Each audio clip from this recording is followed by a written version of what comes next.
are you? Fantastic. You look very young. Yes. Oh, he's John coming. Oh, Jesus. Everyone wants to see you. Carlos and Ryan. Good. We have a lot of people, John, here. Hola. Hola. Hi, John. Mariana. Good to see you, dear. Yeah. John So is happy making. to be here. How great to be here for this. Yeah. Wonderful, wonderful. Great to have you here, friend. And we have Jan here, and I promise her. Let me. Yeah, we were having a lot of people. Over the years to make things happen. Yeah. Hey, John.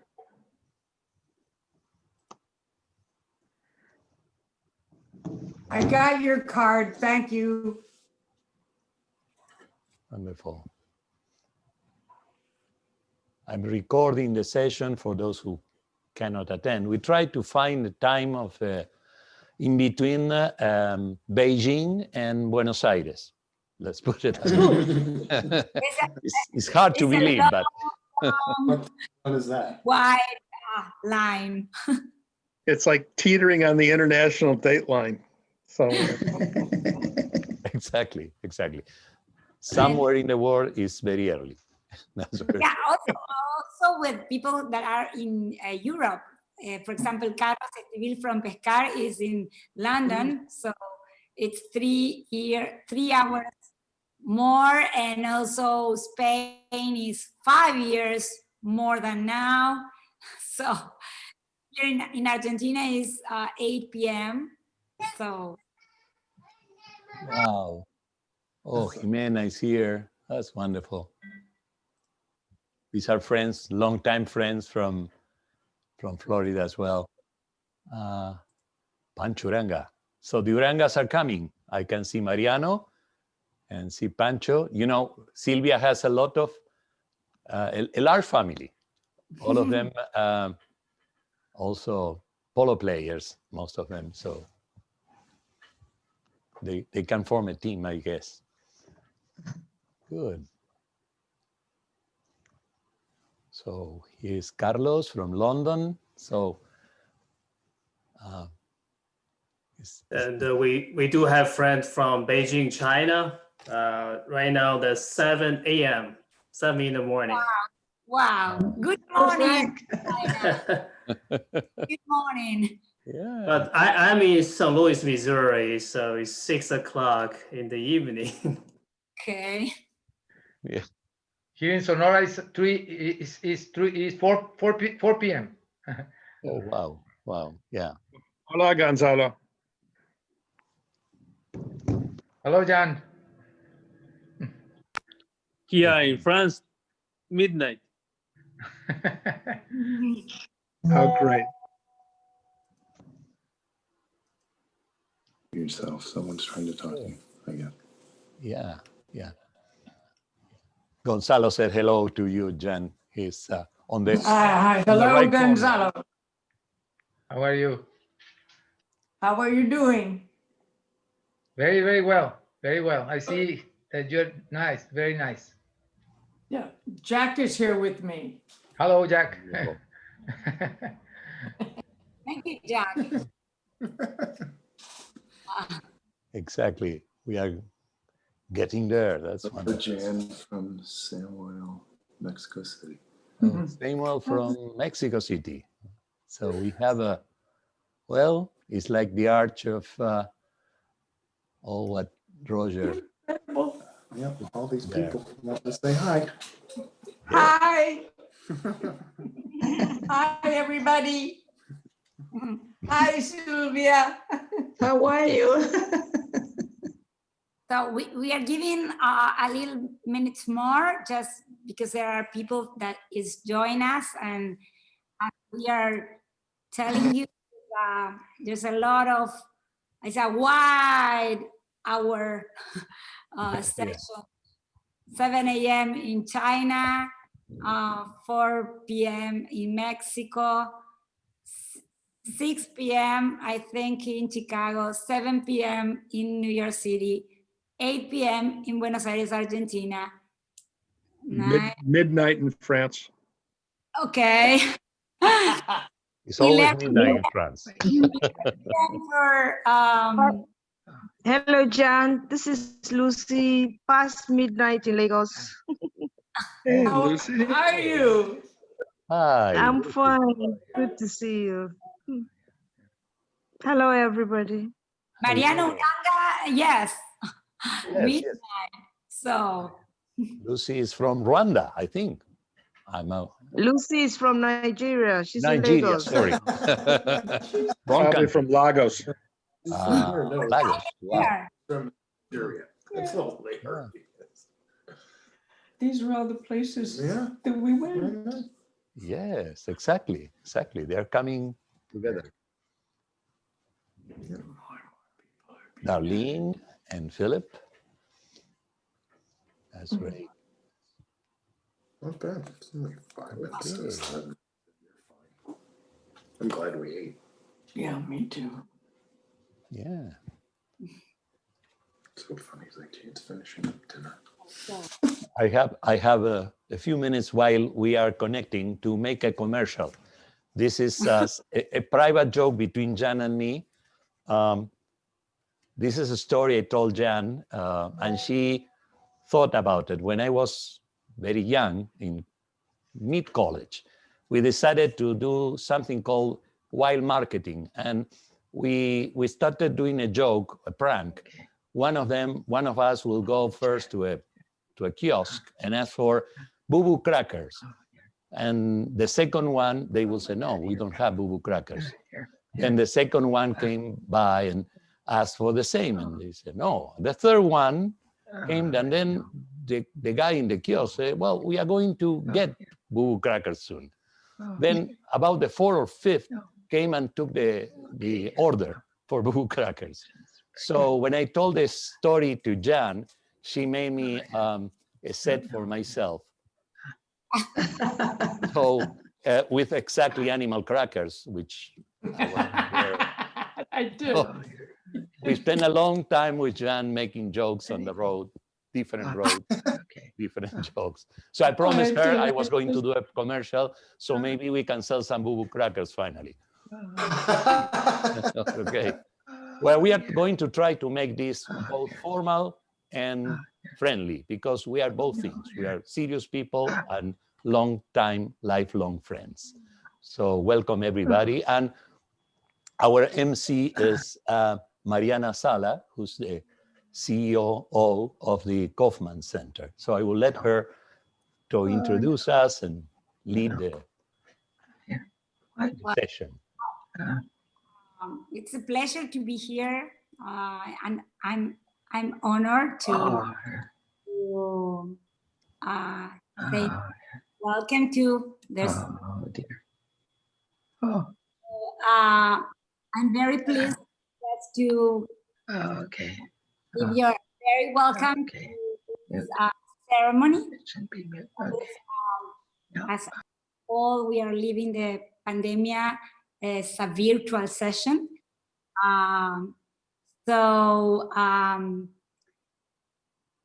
We are going to organize in 2 or 3 parts. The first one, we prepare a very special surprise. We are going to have a singer, a live singer, during the video. You are going to listen a voice, a special voice at the end. Jan is going to recognize that voice, but then we are going to tell who he is. This is the surprise. So, and then we are going to, I am going to give many thanks to the singer. And in the second part, we are going to present the awards. And then we are going to invite the candidates to tell us about their projects. And we are going to open a Q&A session, like 10 minutes that the audience, you are going to participate if you want it.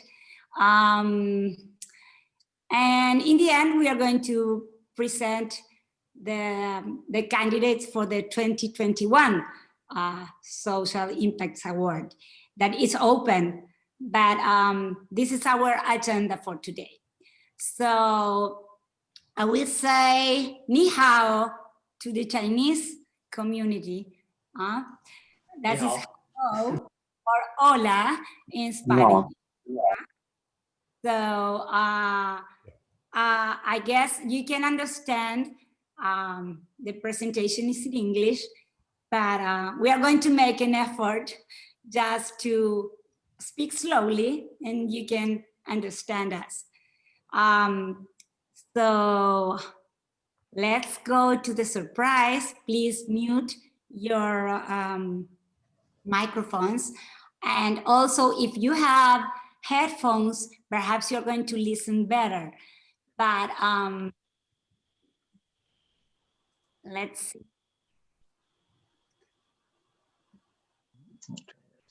Oh, that's not it. Okay. Oh, here. Okay, let's try this. Okay, so What's that? here we go. Oh, no, yeah. Okay, here. Loving can hurt. Right here. Loving can hurt sometimes. Oh. What is the only thing that I know? When it gets hard, you know we can get hard sometimes. It is the only thing that makes us feel alive. We keep this love in a photograph. We made these memories for ourselves, where our eyes are never closing, our hearts are never broken, and time forever frozen and still. So you can keep me inside the pocket of your ripped jeans, holding me close until your eyes meet. You won't ever be alone.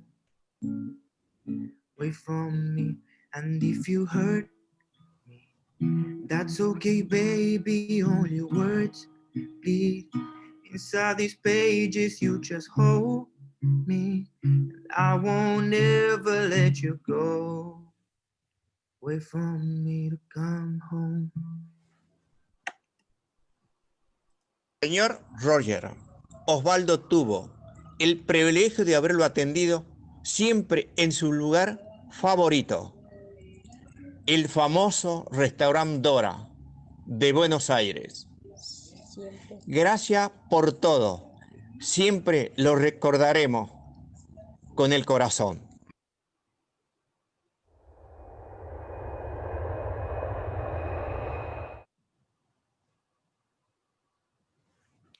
Oh, yes, we have to say, I want to say many thanks to our singer. His name is Santos Aguerra. He's from Argentina. Here he is. And thank you so much for making this surprise very special. You're welcome. So you are all mute. So I ask you to demute, and we can give you an applause. You can just hands mute. for our Make an applause.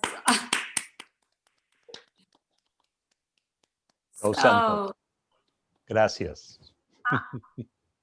I want to tell you, everybody, that the voice you listen, John can tell us that is the waiter of the restaurant that they used to go in Buenos Aires when they come to Buenos Aires, Argentina.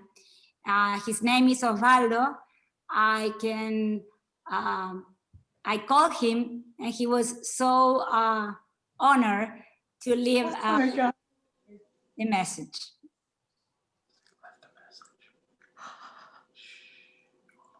Yeah. Well, I think this is a very special moment. So we need time just to recover a little bit and say thank you for Roger, because we are all here to Honor. and this special ceremony, because he is not here with us, and it's a very good thing to remember him in this way, in the way that he taught us to be close as a waiter want to leave him a message, and so many people here that work with him and have touched their hearts. So let's start with the ceremony. What do you think, Mariano? I think it's a good idea. Well, I cannot see very well because of my tears in the glasses, but yes, let's go ahead. Okay. So as I told you, we want to make this formal, and we are going to present first the awards. We have two winners, two candidates. One is in the CSO category, and the non-profit social organization category, and the prize was for Pescar. But we are going to start with the social business category.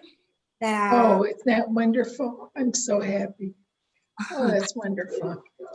Phil, I can't hear a word. I'm trying, but I'm on there, but only silently, like silent movies. I've tried and tried everything. Okay, that happens. So the social business category is Sinotrack from China, and Mariano. Sure. Share the.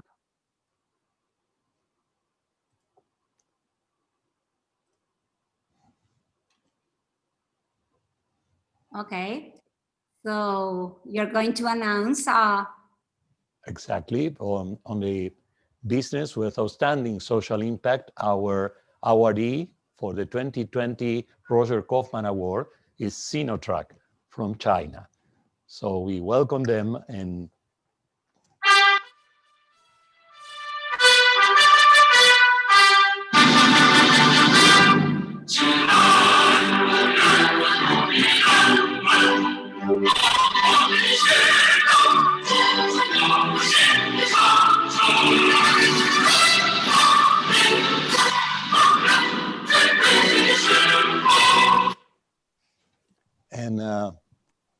with that, I would like to introduce, to present the Sinotrack and explain us more about Sinotrack and what they do and what we have done to move forward the agenda of performance improvement and mega planning. I will give the floor to Frank Fu, who's going to tell us more about Sinotrack. So Frank, it's all yours. Yeah, thank you. Can I share my screen? Oh yes, let me make sure that you have. Let me go. Yeah, you can go ahead. I just released the screen for you.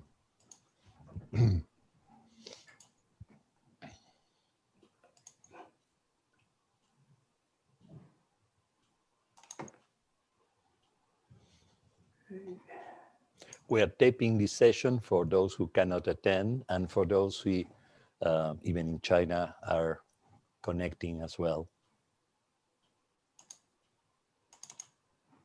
Okay. Can you see my screen? Yeah. Yes, we can. Okay, cool. Yeah. Hola. Ni hao. How are you? Good evening, good morning. I'm so happy to be involved in this global event and also the special session remembering Roger and his contribution to the field, to the organization all around the world. It's my honor to present you one of the awardees of Roger Kaufman Award, Sonotrack. I'm Frank Fu. I'm Associate Professor of Marketing at University of Missouri in St. Louis. I also work as SPI Board Director, and I've been working with SPI China chapter in the past decade. Sonotrack is one of the leading management consulting company in performance improvement in China. If you're not familiar with the name, if you're not familiar with China as a country, here's a map. Here's a map of China, and the red star is the capital. It's Beijing. It's also the headquarters of Sonotrack. The yellow stars or the gold stars represent the regional offices Sonotrack has. They have offices in Shanghai, in Shenzhen, in Chongqing, all around the nation to serve clients in different industries.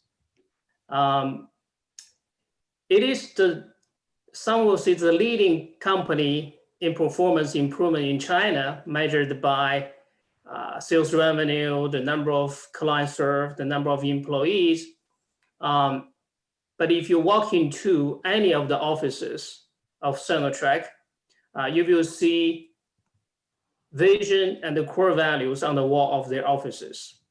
They have 9, 10 different offices in the nation, but each office decorated with the same vision and the core value. If you don't understand the Chinese, I translate that for you. That means Sonotrack would like to be a respected company, a socially responsible company, and a sustainable company.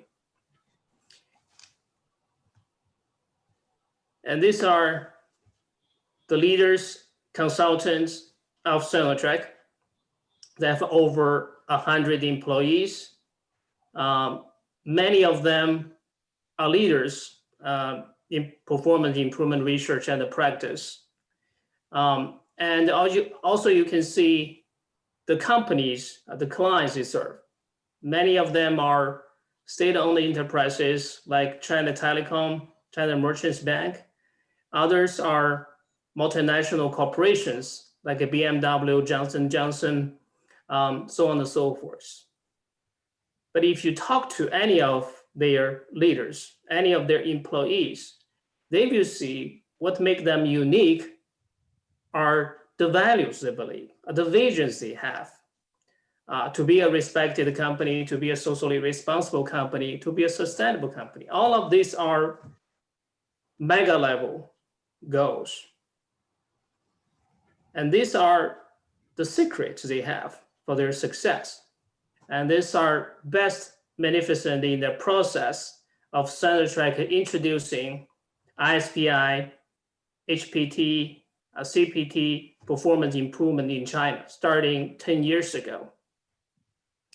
10 years ago, the company leaders identified there's a gap that in the training industry of China at that time, people just offer training as one solution. They care less about the outcomes, the business impact of their training. And they decided to introduce HPT and ISPI into China. That is a big investment in their time, in their financial resources.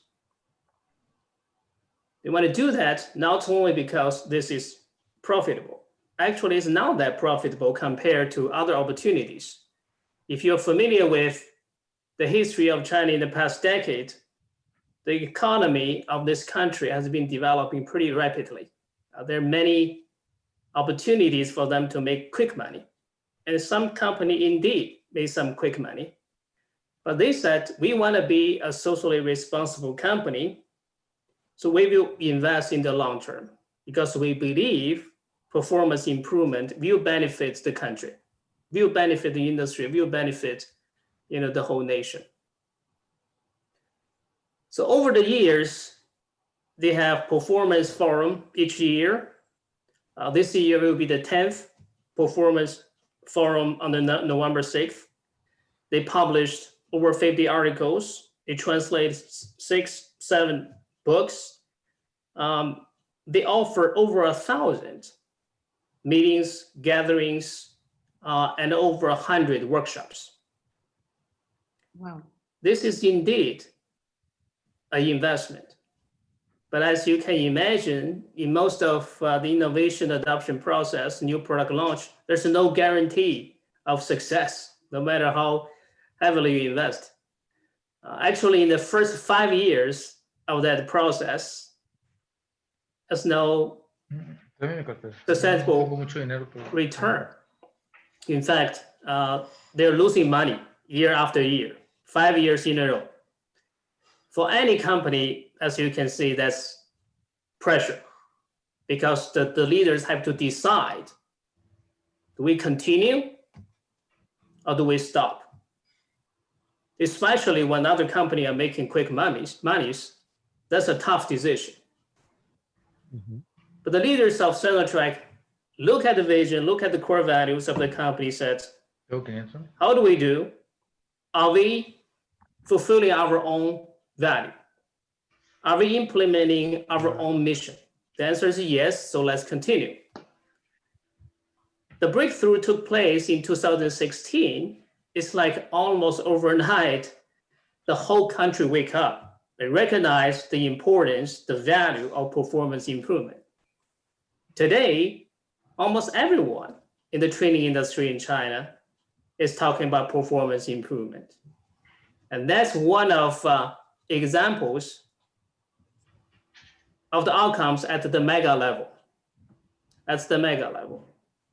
It's a paradigm shift. It's a paradigm shift. They lift the whole industry up. And they educate, inspire young professionals. I have more detailed discussion in the application you can find on the website. But it's indeed, they're doing something like conducting research. This is the first academic colloquium happened in November last year. If you look carefully, you may find our friend John Lazar sitting right in the crowd. He's one of the participants. Actually, I'm sitting next to him. We're both participants of this academic research event. None of this will generate quick money. Not academic research, not the training of the young professionals, but this is good investment for the long run. This is good for the society. This is good for the nation. Indeed, we are making the whole training industry, the performance improvement, a significant one. Today, the Chinese government is talking about high quality development. That's consistent with the mega level goal we have. We don't know how much we can attribute that to our effort, but it's pretty much compatible and consistent. With this mega level outcomes in mind, how about the macro and the macro level? Surprisingly, or not surprisingly, we find that Sinotrack benefiting from this effort. They become the #1 consulting company in performance improvement and training in China. They look at the profitability, look at the revenue. They have the competitive advantage because people respect their brand. People respect that organization. So one thing we learned from the process, if you only look at the short term, you may not be able to fulfill social responsibility. But if you look at the long term, you have a vision at a mega level, not only you're able to fulfill social responsibility, you are able to achieve short-term financial results and achieve competitive advantage. So that's one example I'd like to share with you. I don't want to use too much of time. I prefer having a conversation with you, having a dialogue, so you can know more about Sinotrack and their practice in China, and we can know more about you. So thank you for listening. So I'm open for questions. Thank you. Let's. Okay, well. Thank you. Mm-hmm. Okay, yeah. This is a silent applause, but it's still an applause. Silent one, but hand signs, yeah, it's really. I'm going to invite you to participate. So what we can do now is asking Frank questions. And for that, you can use your cell phones, going to www.menti.com, and you just get there and you just enter your code and you can ask questions that will show on screen. That way we can. Yes, and while this happened, I want to ask Frank. Yeah. How did you see the future? What are the challenges that you see in implementation of mega level in China? Yeah, thank you, Mariana. I think that's a very good question because that's something we have been considering as well. I view, oh, sorry. That was my dog, he want to participate. Okay, anyway.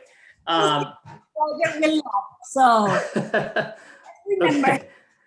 Yeah. First I will say Roger's mega planning model is highly relevant in China, as demonstrated by the example of Sinotrack. But we are facing some unique challenges in China, may or may not be the same in other parts of the world. That is, the Chinese government is highly and actively involved in the process of making the country better. And they have more resources than many other governments. They're more powerful. But they're determined to improve the nation. Since 1953, they have 5-year plan.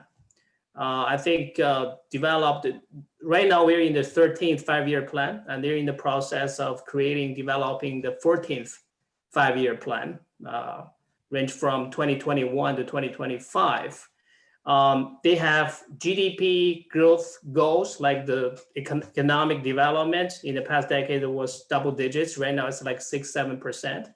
They also have social mega level goals, like to reduce the poverty, to improve the public transportation, to control the pollution, the carbon emission.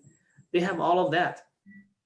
So for us, that's a good thing. That's also a challenge because we cannot replicate the city doctor or anything happening in Argentina, in Barcelona, because we are in the different political systems.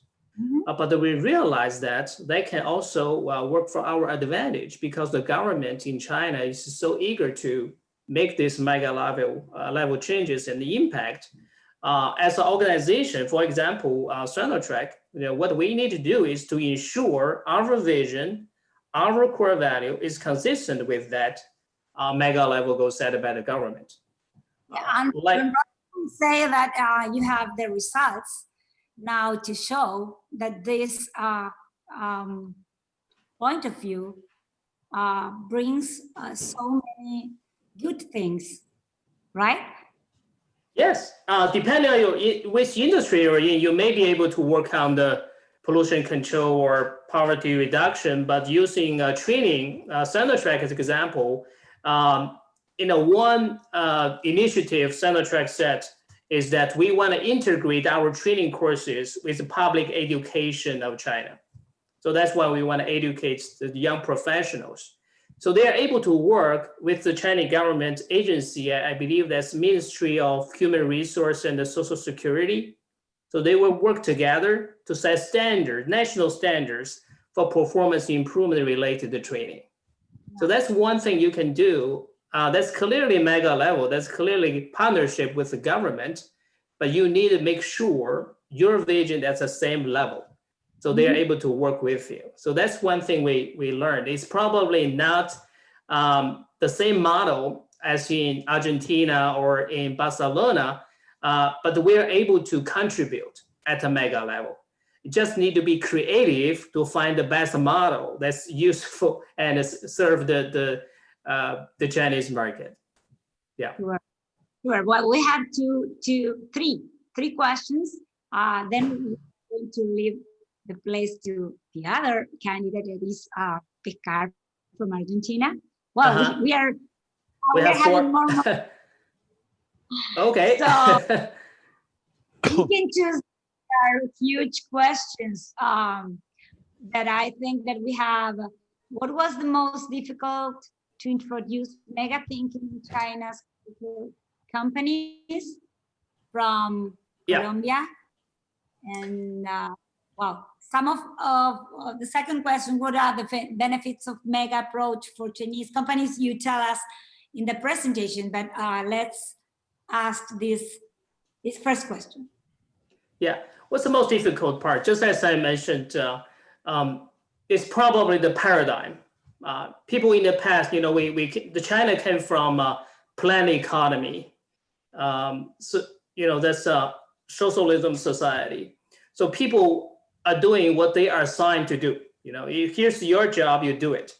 But now there's a transition. It's a combination of both planning and the market economy. And you have to shift your paradigm to the new reality. So one thing we find that to be difficult and also to be valuable opportunity is to change people's mindset. That even though you cannot do the government job, you cannot walk into a city hall, say, why don't I help you to reduce the poverty? They will be surprised because they don't think that's your job. However, if you work as an organization, a company, say, I'm not only want to maximize my profit, I want to do something at a societal level. I want to contribute to the environment. Like if you're a manufacturer, we want to have a new process to reduce the carbon emission, to reduce, the environmental footprint. And that would be consistent and compatible with the government initiative. Because even the president of China, he said, green mountains and the clear waters, mountains of gold and silver. That's what he believes. That's the whole government believes. So they are looking at not only the economic development, they look at ecosystem, they look at environmental protection. So if you're able to do something at that level, they'll be more than happy to work with you. So the difficult part for many companies that, how can I do that? That's not my job. But if you recognize, if for both the government agency and the organization, you have the same interest in the societal mega level benefits, then you can work together. Yeah, then you can work together. More powerful. Right. Okay. So, and we have here at Gordon, with your experience, what do you think about companies that not apply mega thinking? What is their expected life in this complex world? What a question. Yeah, right. What they expected in this complex. I think different companies have different vision and different value systems. That's true. I don't want to blame them not participating in the process. What I can do, or what we can do, is to demonstrate that to them. Here's the beauty of mega planning. Here's the benefits of applying mega planning in your organization. Because many companies in the past, using the training industry as an example, they focus on short-term profit maximization, but they do not have the sustainable competitive advantage Sonatrach has right now. Sonatrach is that established itself as a leader in the field, not because they're good at making money, but because they have the mega level goals and the value system. Demonstrate is the better way, just to, hey, take this option. It's not an option, it's required. I think that this complex word require a different vision. And the pandemic is showing us this. Don't you think? I agree with you completely. That's not option. It used to be option, not option anymore. Yeah. It's a mandate. It's required for all organizations to be involved. Facing the pandemic, we have to work together. There's no other choices. Yeah, so I agree with you completely. Yeah. Okay, I think that the two of here has been answered. And the last one that we have is which are the principal needs. I think that it's needs that is being addressed by that the principal needs being addressed by Sonatrach. Yeah. I think. Yeah. So the one thing we learned from our experience in the past decade is that when we first introduced performance improvement (HPT) to China, we heard some voice that, well, that's developed in America. That's not suitable for China. You're now doing the right thing. But one thing we learned is that regardless of the culture, regardless of the political system, people have the similar needs and demands. They want to be better. They have the same desire to be better. And we're in performance improvement, we know being better matters, right? Being better matters. We don't have to use exactly the same approach, the same framework, but as long as we recognize people's needs, society needs at the mega level, we are able to make a difference. It's that every problem has a solution, but we have to be creative enough to find that solution. So I think that's a constant journey, but if we work together, I think we will definitely make the future better. Yeah, I'm sure that we are all human beings, and no matter in what part of the globe we are. I agree completely. Yeah. Roger, too. Hey, Frank, this is Roger Addison. How are you? Hi, good, Roger. Hi. Good. I was wondering, that Roger has an ideal vision that he has promoted over the years. Are you familiar with that?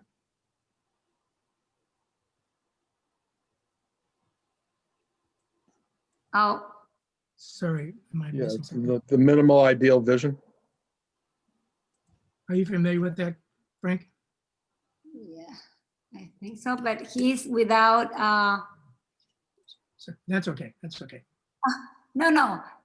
Let's. Some connection problem seems to be there. Yeah. Let me. Hello? Hello. Oh, yes. Yeah. Yeah, go ahead. I'm sorry. Yeah. Okay. I'm just saying, how are you today? Good. Good. Nice to see you. Yeah. Mm-hmm. Nice to see you again. Roger Kaufman has promoted an ideal vision for many, many years. Are you familiar with his ideal vision? Mm-hmm. Yeah, I heard about that, but if you can you educate me again that Well, it's quite lengthy. It may be interesting to see how China would fit into Roger's concept of ideal vision. And that's why it just would be interesting for you to take a look at that. And I'd be interested in your comments Sure. on how that would work. Not necessarily today, but maybe I'll contact you later, because I'd be interested in seeing Yeah. how you think this would be, the framework would fit into the Chinese as they go forward. So Yeah, that's all. definitely. Yeah, let's do that. Yeah, look forward to And having more discussion send- with you. Right. I'll send it to you, at least a version of it I'll send to you. And I think it'd be quite interesting to see your comments. Great, from your great. standpoint. Okay, thank Yeah, you. That's all I have. thank you, Roger. Thank you. Great. Well, so now we are going to thank you so much. How do you say thank you in Chinese? 谢谢，谢谢。谢谢。谢谢，gracias. Oh, thank you. Okay. Nice to see, just to listen. Not very well pronounced, I think, but at least make the effort to do it. So now is the time for our second candidate, Yes. and we are going to talk with the CSO category. There is a nonprofit social organization, and we are going to be talking with Silvia Uranga and Carlos Estibil. Silvia is in Buenos Aires. Carlos is in London right now. So we have also different time. So first we are going to proceed to give the award. So Mariano. Sure. I'm getting there. Well, in the category CSO, the Roger Kaufman Award 2020 goes to Pescar, Fundación Pescar from Argentina, for their work. So we are going to listen to the anthem.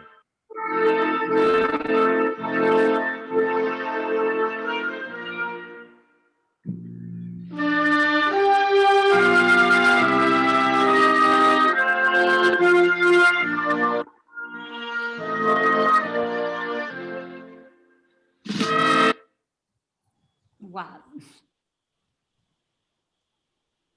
Okay.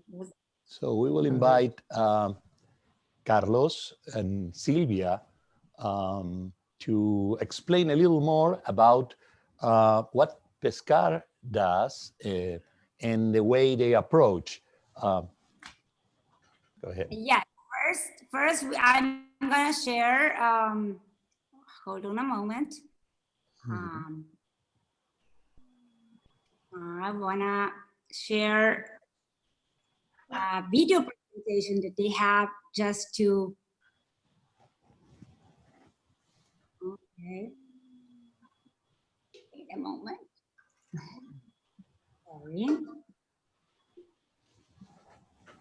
Here we are. So we are going to share a video presentation, what is Pescar, and then we are going to talk with them. Okay, so congratulations to both of you, and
So welcome, Silvia, welcome, Carlos, and welcome a lot of other people from Pescar that I'm sure is sharing us the Chinese community.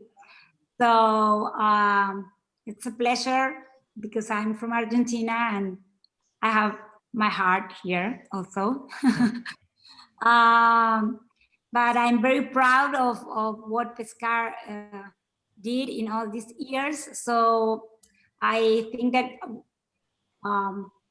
first, you can tell us a little bit more about the methodology that you use to make this huge social impact and the poverty society, giving them, the young people, an opportunity to have a better life, a better job, and to design their lives in a different way with a different perspective.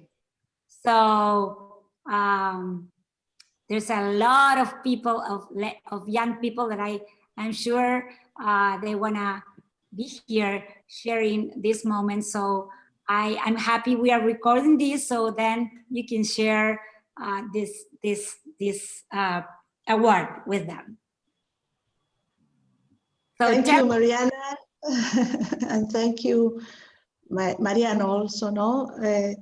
From Pescar, we feel very, very, very honored to have this prize. Imagine that we had so many relations with Roger and Jan. We traveled together in different places, from Tartagal to the south of the country, and then even in the States, presenting our methodology, Roger's methodology in the NGOs.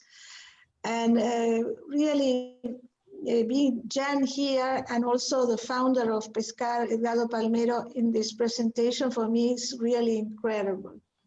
So to start, and you asked me the question, but to start, I would like to tell you about a little story about Roger and Jan, because we have so many things. Once, around the 90s, one of my daughters-in-law, she was just married and she wanted to, imagine, the time passed, no? But she wanted to start with her partner to do web pages. And so they find that there were 2 courses in the States, not many at that moment, and they found one in Tallahassee. So I said, where's Tallahassee? They said, oh, I have 2 friends in Tallahassee. So we called them, and Jan and Roger went every day, went to the airport to pick them up, and went every day to take them to the course, to bring them back, and to stay with them. And they never forget that moment, because they receive all the love of Roger and Jan, because they were so kind and so happy also to be with them. And so, well, then it is only one little story that I want to share with you, but I think it shows that when you have a mega planning, you have also to have all these conditions to live a nice life like they did. Oh, well, then the questions, whatever. Thank you for sharing this story, because I think that this shows this mega approach.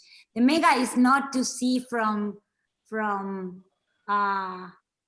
another level. It's to see we say the woods and the tree also. Right?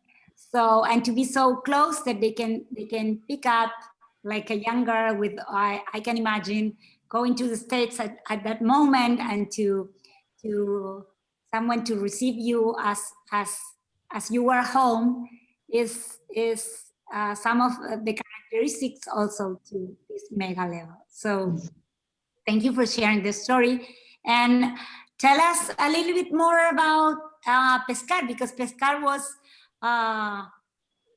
created so many years ago, and you did so much work that I don't know where you can start, but I can ask first about what do you think is the secret of the success of Pescar?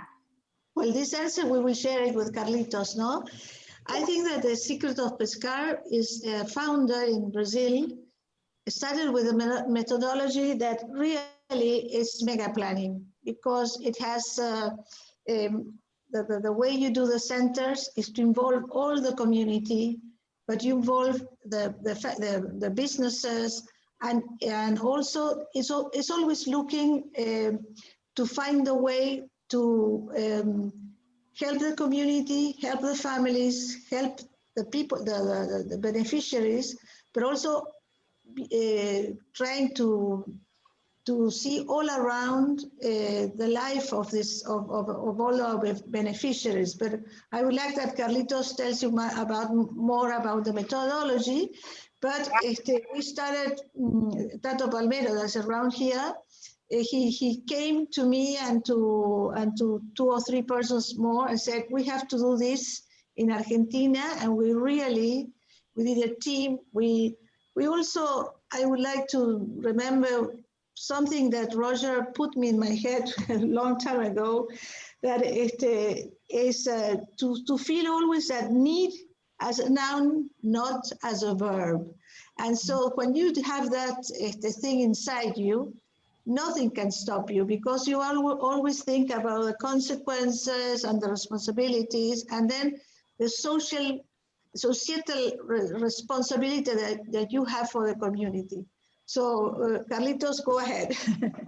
Yes, Carlitos can explain very well the current model that you have, and I want him to tell us about the secret of the follow-up, that I think it's a clue.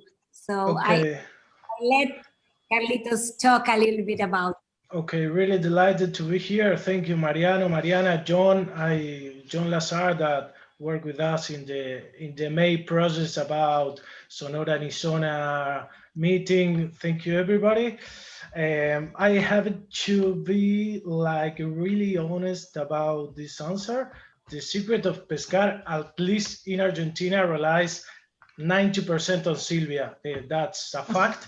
And that can't be explained as a theoretical model, because it relies on a lot of personal attitudes and aptitudes that really make us stronger than the 95% of the NGOs in Argentina, and make us having this why not attitude, that it's part of our heart, and it's the center of our methodology. So having said that, the other thing is, I think the most important thing that Pescar achieved during this year is having built relationships of mutual trust.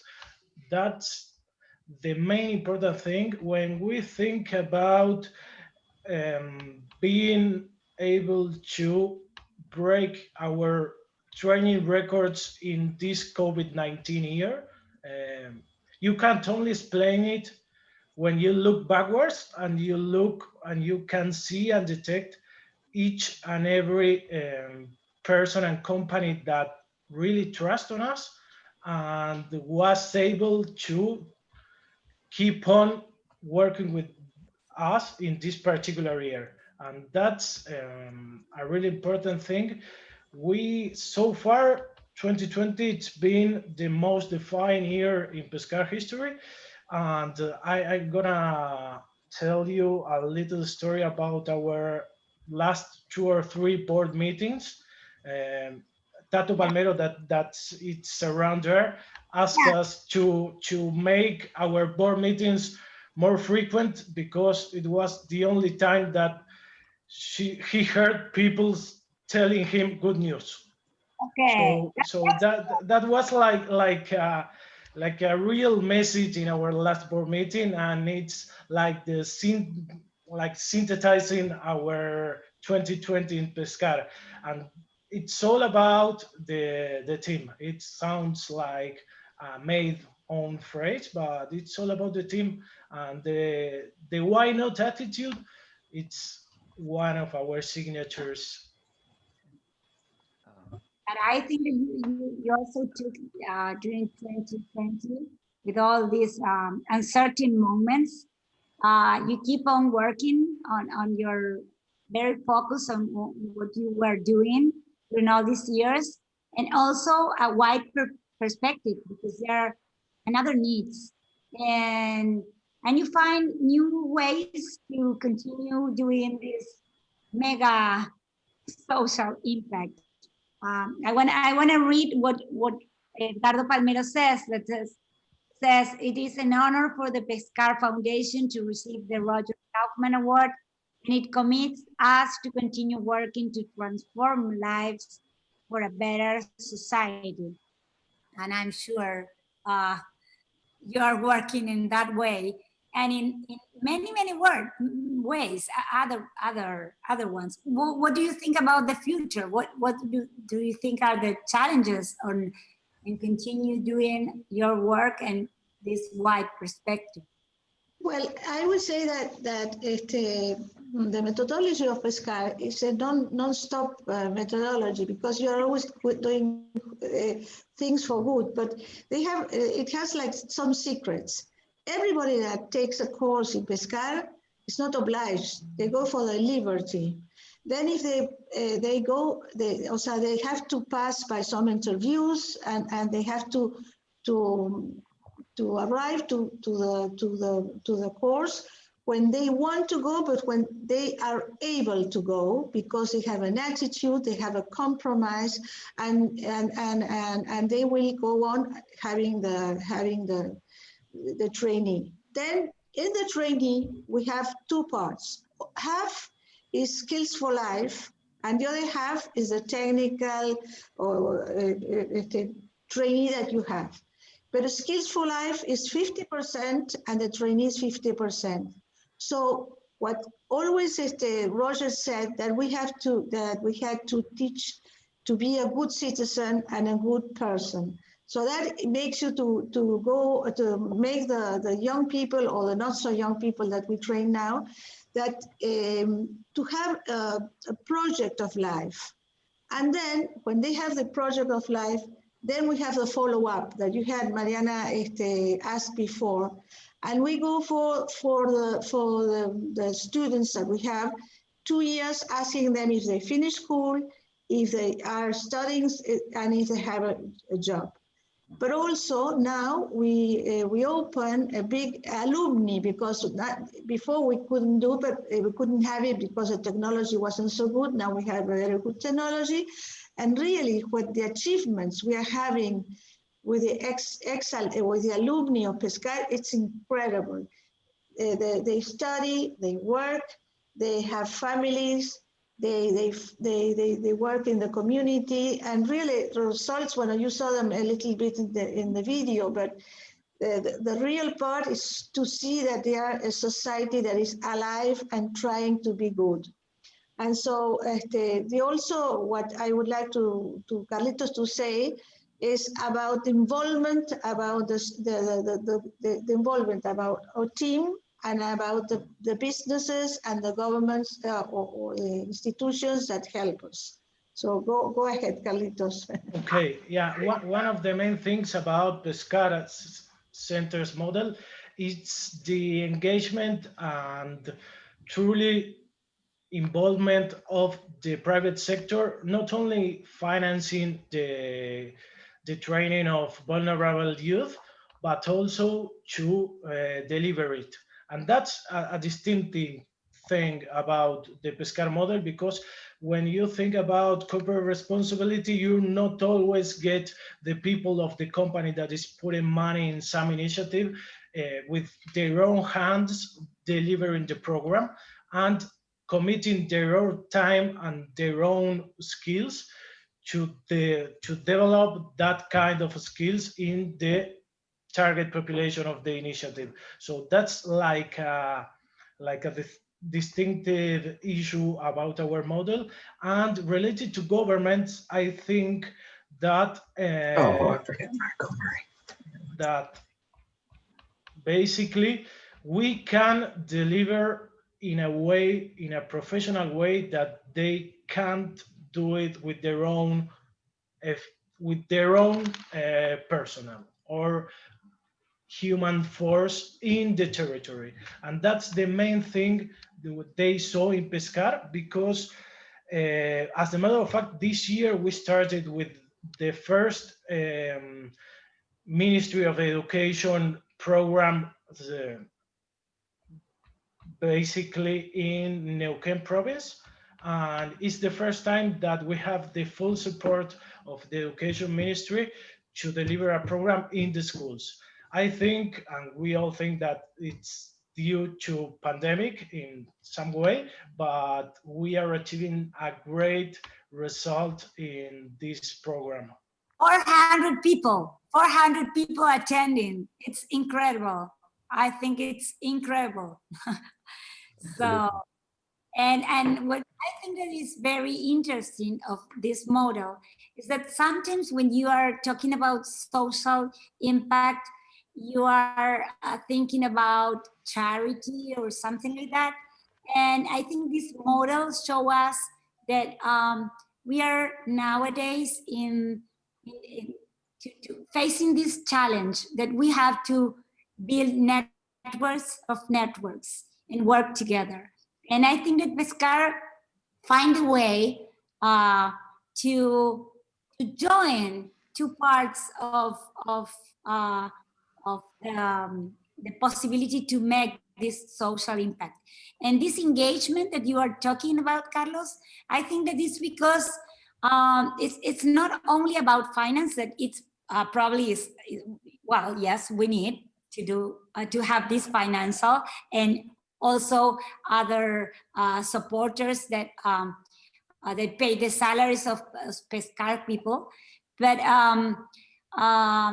they get engagement of the people that serve in the company, and they feel glad.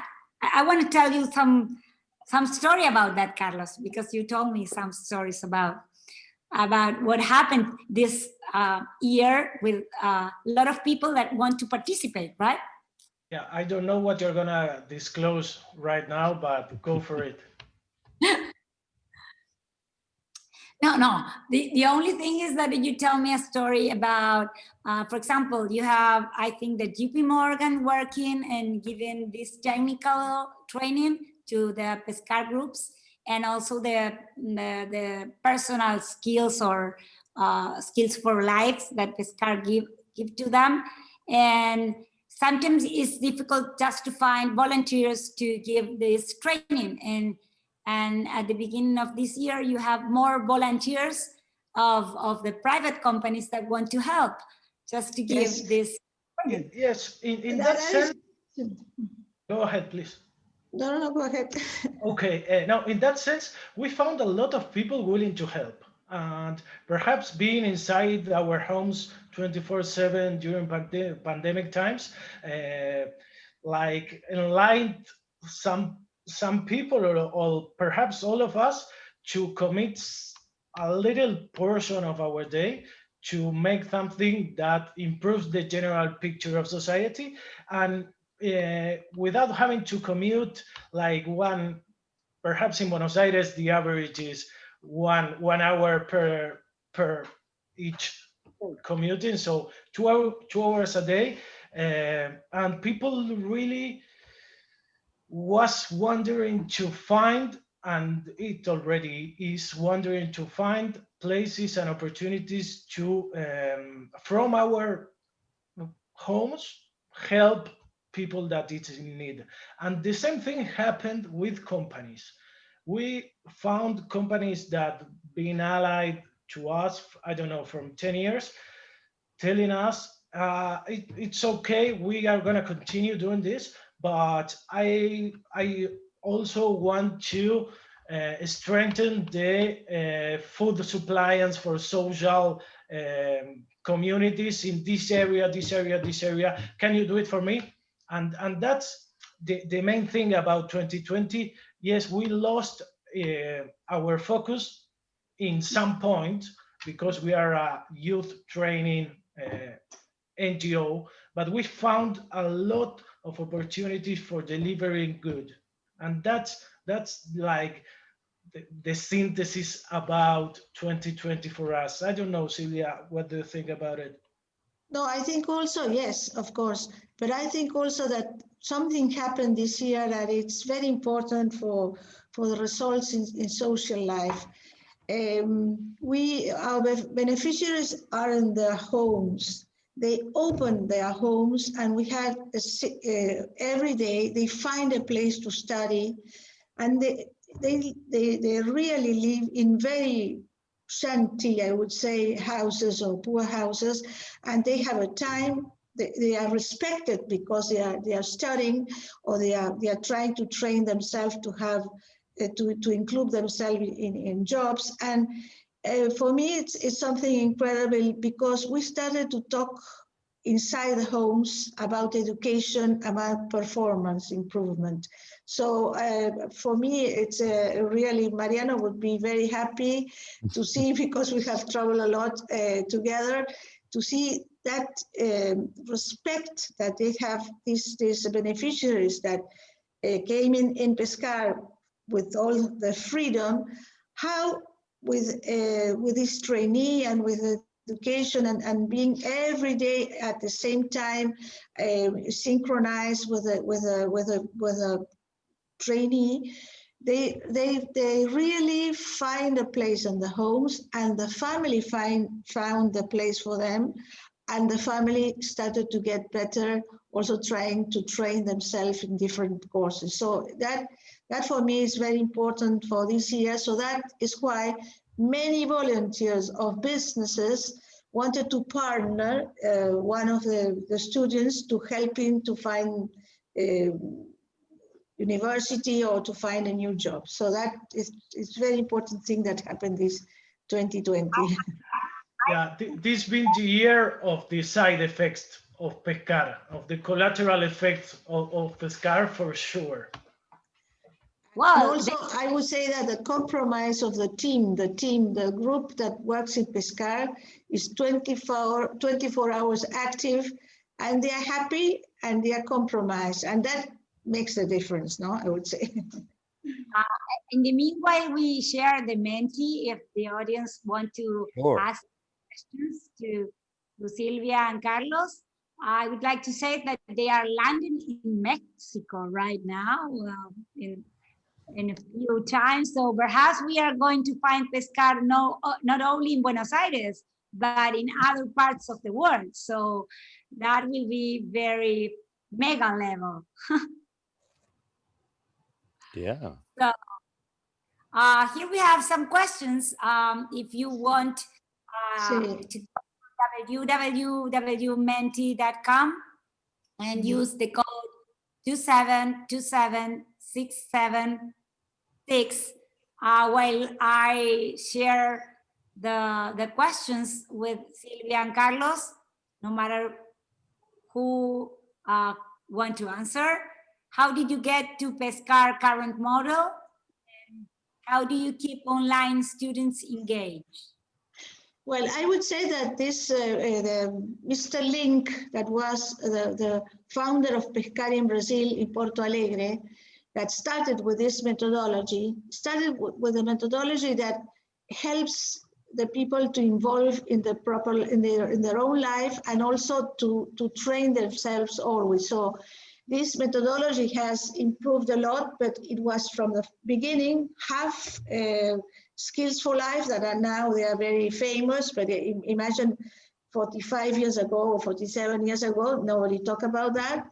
And how we keep online students engaged, I think that it's very important, because we have always a person that takes care of the course.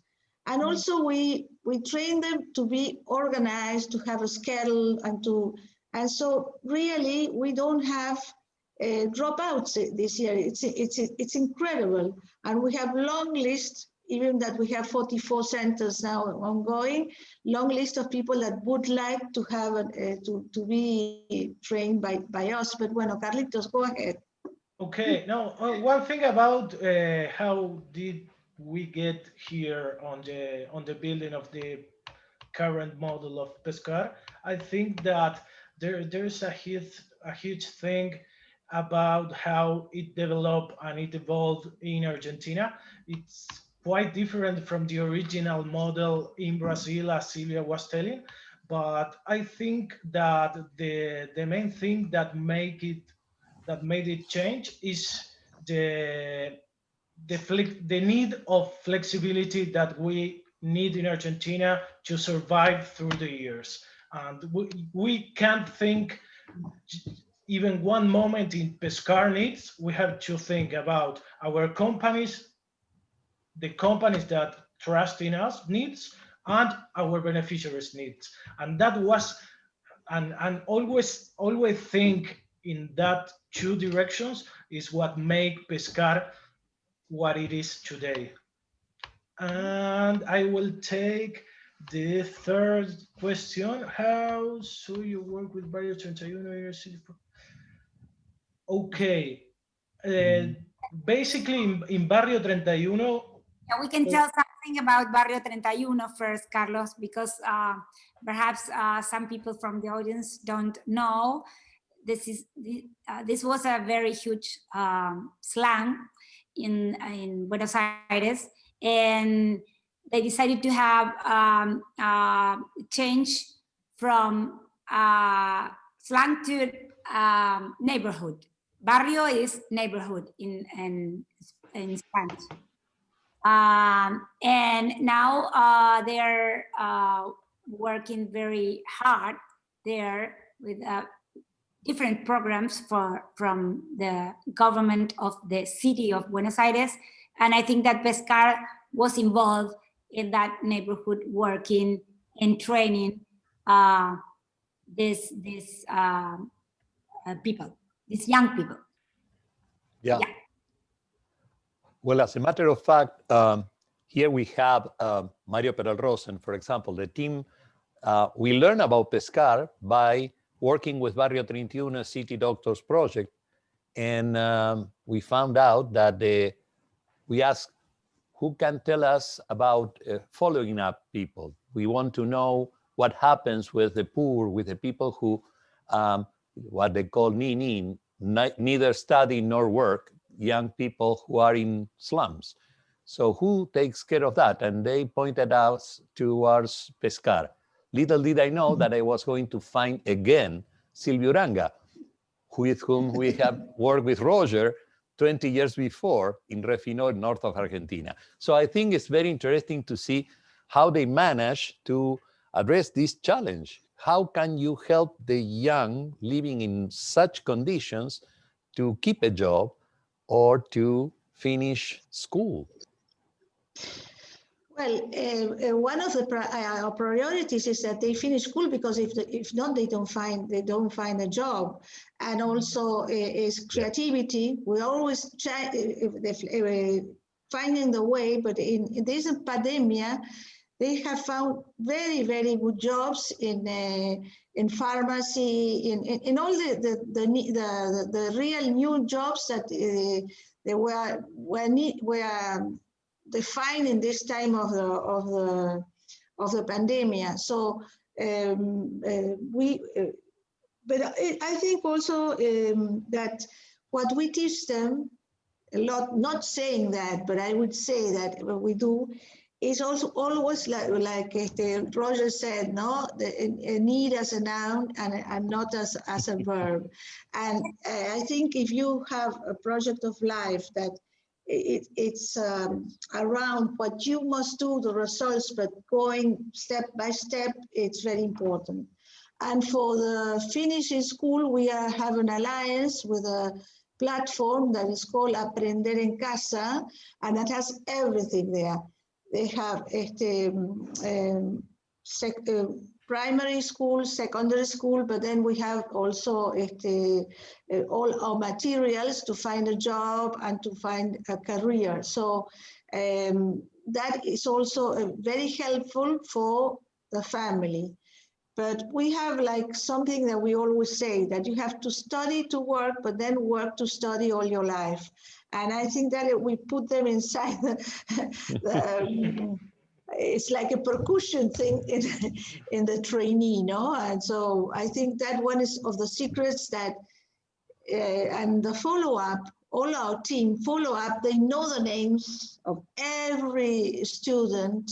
They know who they are. They know where they live. They know what they would like to achieve. And that's, I think, it makes a very good teamwork that can manage. Today we have like 2,000, I don't know how many in our alumni. And really, when you talk with the team or the alumni team, they know the names, they know everything about them.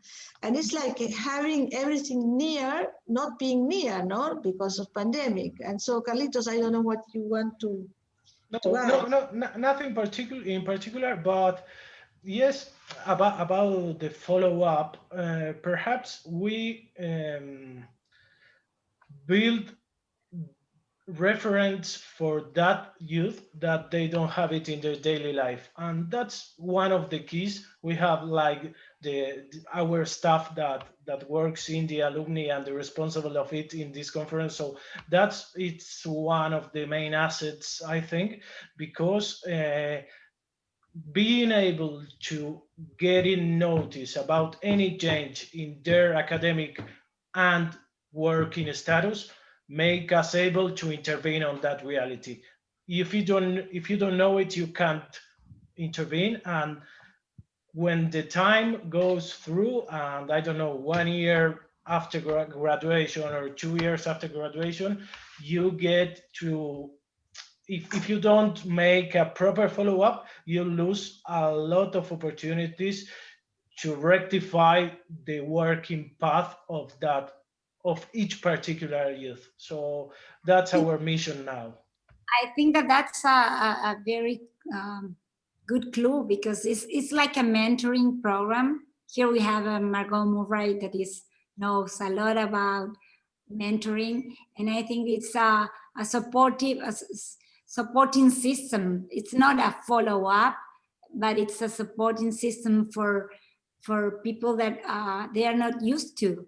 And this is, I think, that is part of the social impact that you achieve. So, and Maria Laura says that they finished school, most of them, and some of them applied for scholarships also. So that's amazing, because it seems like you keep the people motivating to continue building their lives. So that's incredible. See, we have the 82% that finish school, because in the provinces, there are some of them that find a job, not study, but then we go after them, go and finish, and they finish. And it's true, each time we have more, find more universities, scholarships, and really the change they do, it's incredible. And then even we have some girls that get pregnant, and we always tell them, you must go studying, you must find a way, and really they find a way, and they can take care of the babies and find a way to take care of the babies, but go on studying, go on working, and because that gives you freedom. We talk a lot about freedom, and I think that is freedom and creativity, and they find a way. Yeah, and as Frank says, first, it's synergy. I think that all of us want to have a better life and build a better world. And exactly. This mega, that's why I finished the video saying, let's everybody expand this mega thinking. So I think that we are done with the part of the talk with the audience. I don't know if someone wants to ask something that let's mute their microphone, as Roger did with Frank. If someone wants to ask, you have the moment right now. And well, in the meanwhile, then we are going to announce the 2021 call for candidates to apply for a social impact award. I think that we are going to make a double ceremony on 2021, if we can, for the 2020 candidates and for the 2021 winners also. I think that we are going to do it in Washington, D.C., and we are going to have not a virtual one, but we are going to remember this one. And I wanna invite all of you just to expand this mega thinking. If you know any project that can be nominated, you can go to the www.kaufmancenter.com and you can submit the candidates you think it can be able to win the award. We have already 3 candidates and they are voting. One of them is Uruguay, that I think it's with us sharing this ceremony for the COVID response is an example of how to manage the COVID pandemic. So it's in the category of ecosystem social. And we have the CSO nonprofit category with Woodson Center, violence-free zones. So it's very interesting to see how they work. And then we have the Business CSRB Corporation, the World Central Kitchen, and the COVID response for their goal. They change, they reinvent and have a wonderful answer. And then we have also the Business CSRB Corporation, Improvement Consulting in China. So we are expecting more candidates. I think that all deserve to win the award, but well, there are all the people that have been honored with this award participate in the vote of in the voting of all the candidates. As you know, you have to present a form, you have to complete a form, you have to show results and a lot of things that are very in detail in the website. So well, I don't know if someone can say something. If not, we appreciate so much to be with you till here is 9:30 p.m. I don't want to know which time is in London and which time is in France, but thank you to be with us. And well, we are looking forward to have all of you near the Kaufman Center. So many thanks. And Thank you, Mariana. Thank you, Mariana. That's great.